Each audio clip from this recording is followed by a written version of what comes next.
Hi folks, I'm Voba. I'm a singer and a vocal trainer, and this is my channel about anatomical vocal training.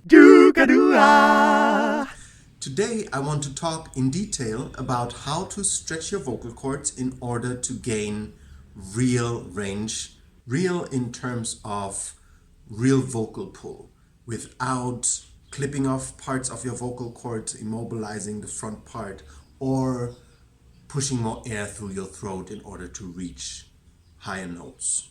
Those are crutches we don't want to use. Let's start off with all the cartilages in your larynx that are part of that process. Here you see the thyroid cartilage in blue, the cricoid cartilage in green, and the arytenoid cartilages in yellow. The posterior view just means you look at it from behind, and the anterior view means you look at it from the front. In the anterior view, you can also see the laryngeal prominence, which is also called the Adam's apple. With men, it's often very visible in the throat. This is another projection of the same thing. You can see the cricoid cartilage, the thyroid cartilage, but the arytenoid cartilages are hidden because it's a frontal view of the larynx. Now, the cricoid cartilage, as you can see here, is the beginning of the trachea. The trachea is the pathway to your lungs. Now, in this drawing, you can also see the cricothyroid muscles and where they're situated. They're situated between the cricoid cartilage and the thyroid cartilage. Now, let's look at this from the side. Specifically from the left side. Well, you're looking at my left side. Also, here in this little picture, you have the cricoid cartilage, the thyroid cartilage, and the arytenoid cartilages. Well, you see the shadow of one there because the thyroid cartilage is kind of like around them. Now, let's look inside that because the vocal cords are situated inside the thyroid cartilage. The origin is at the thyroid cartilage. They're attached to the thyroid cartilage in front and to the arytenoid cartilages in the back. Now, the cricoid cartilage and the arytenoid cartilages are pretty tight. They don't move away from each other so much. Now, let's talk about the main muscle that stretches the vocal cords. That muscle is called cricothyroid muscle because it attaches in front of the cricoid and it attaches also at the thyroid cartilage.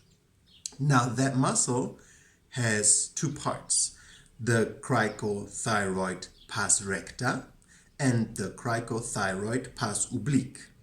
Now, the pars recta is attached to the cricoid cartilage in front and it goes up to the thyroid cartilage also in front.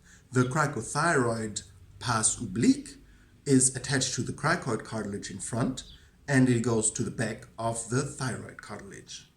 Now, when the cricothyroid pars recta contracts, it pulls the cricoid and the thyroid closer together and kind of like tilts the thyroid cartilage towards the cricoid cartilage. Now remember, the vocal cords are situated between the thyroid cartilage and the arytenoid cartilages. Now, when the cricothyroid pars recta contracts and it tilts the thyroid cartilage like this, you will gain 10% of the original length of your vocal cords when being in resting position. So let's say in a relaxed state, your vocal cords are 100%, right? That's 100% of the length of the vocal cords. And now when the pars recta contracts, you can get up to 110%. You stretch them because the cricoid cartilage and the thyroid cartilage just come closer in front. Now, when, however, you use the cricothyroid pars oublique for that, it's a different picture because the cricothyroid pars oublique is attached in front of the cricoid cartilage and in the back of the thyroid cartilage. So it brings the front of the cricoid cartilage and the back of the thyroid cartilage together. Now that is a slightly forward downward movement of the thyroid cartilage. That movement can give you up to 30% more of vocal stretch for your vocal cords compared to the 100% resting position of vocal cord length. So you can have up to 130% of the length, the original length of your vocal cords. If we say your vocal cords in resting position is like 100% of their length.